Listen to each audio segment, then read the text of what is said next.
Audhu billahi samil alim minash shaitanir rajim. Bismillahir rahmanir rahim. Alhamdulillah wa salatu wa salamu ala rasulillah. Falënderimi dhe hamdi i takon Allahut fuqiplot. Përshëndetjet më të mira ja dërgojmë Muhammed Mustafas sallallahu alaihi wasallam, familjes së tij, shokëve të tij dhe të gjithë besimtarëve.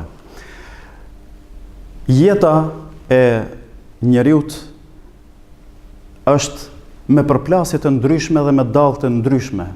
Dhe për këtë njeriu në jetën e tij do të jetë i përmbajtur dhe të jetë i urtë. Për atë urtësia dhe vetëpërmbajtja janë dy elemente të rëndësishme që ndërtojnë karakterin dhe moralin e njeriut. Profeti Muhammed sallallahu alaihi wasallam një ditë takon një shok të tij dhe i thot: "O filan, Allahu dhe i dërguari i tij të don ty, sepse ti i posedon dy veti, dy cilësi, tha ti e posedon urtësinë dhe vetëpërmbajtjen." Ja ktheu sahabiu, tha: "E falenderoj Zotin, o i dërguari i Allahut, për këto mirësi."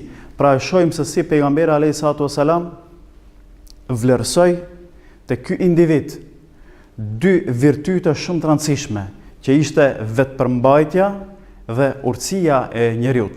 Për atë të nderuar vëllezër dhe motra, na jemi në një muaj shumë të rëndësishëm, është muaji Ramazanit, që realisht këtë veti e formson shumë mirë dhe dukshëm mund shihet te njeriu, për arsye se arrin njeriu besimtar, i cili këtë muaj e kupton thellë dhe e depërton në zemrën e tij thelbin dhe rëndësinë që Zoti i Madhrueshëm e bëri këtë muaj, mund të bëhet ky muaj tamam një shkollë dhe një trajnues i mirë që ta ngrit vlerën e vetëpërmbajtjes të njeriu.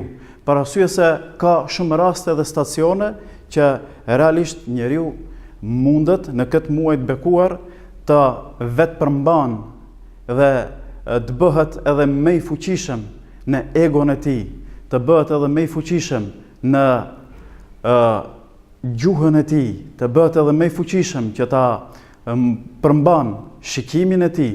Për atë në këtë muaj të bekuar është një rast, është një stacion shumë i rëndësishëm në jetën e besimtarit, që tjetë i vetëpërmbajtur dhe tjetë i urtë.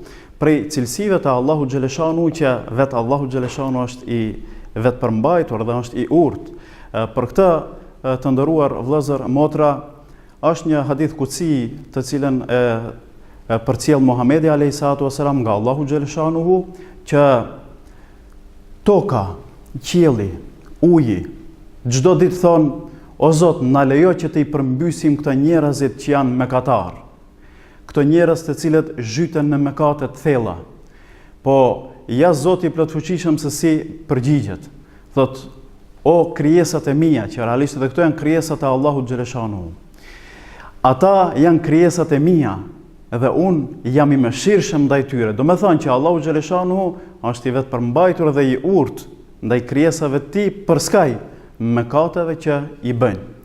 Për atë vetëpërmbajtja është shumë element i rëndësishëm që ta përvetëson këtë njeriu në jetën e tij. Për arsye se me vetëpërmbajtje arrin që të krijon një jetë më në harmoni, një relacion, një raport me njerëzit më ndryshe. Për këtë ka nevojë njeriu.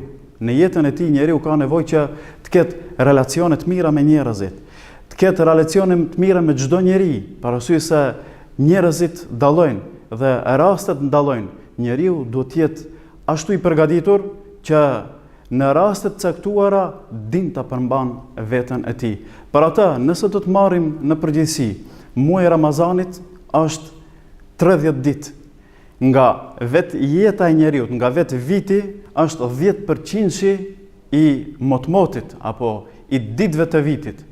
Dhe nëse njeriu besimtar i cili këtë muaj mundohet që në mënyrë të përpiket ta përmban veten e tij nga egot e tij, nga gjuha e tij, nga mendimet e tij, arrin që të përgatit veten e tij dhe të jetë i gatshëm që 90% e vitit ta kalon më ndryshe. Për atë po të marrim Muhammedin a.s. Do ta gjejmë që ishte krijesa më e vetëpërmbajtur në rastet caktuara dhe delikate, po byllem kishte edhe raste që ishin shumë të rënda për Muhammedin a.s. po ai e tregonte veten e tij dhe ishte i vetëpërmbajtur. Një ditë, duke biseduar me Aishën radiallahu anha para vdekjes së tij në Medinë, thot: "O Aishë, Kabeja apo Mesjidul Harami si objekt nuk është ndërtuar mbi themelet e saj. Nuk është ndërtuar mbi themelet që i vendosi Ibrahimi a.s. Thot, sikur mos kisha pas frikën që njerëzit mund të përçahen dhe mund të shndrohet një rëmuj në mesin e njerëzve, do ta kisha ndërtuar mbi themelet e saj dhe do t'ja kisha vendosur dy dyër. Mirë po, Muhamedi a.s.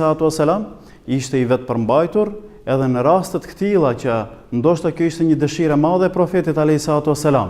Po ai ishte person i cili e mendonte më gjatë dhe e ruante unitetin dhe relacionin me njerëzit. Për këtë, vetëpërmbajtja është një nga virtytet më të larta që e posedon një besimtar dhe një njeri. Për atë, me këtë e përmbyllim.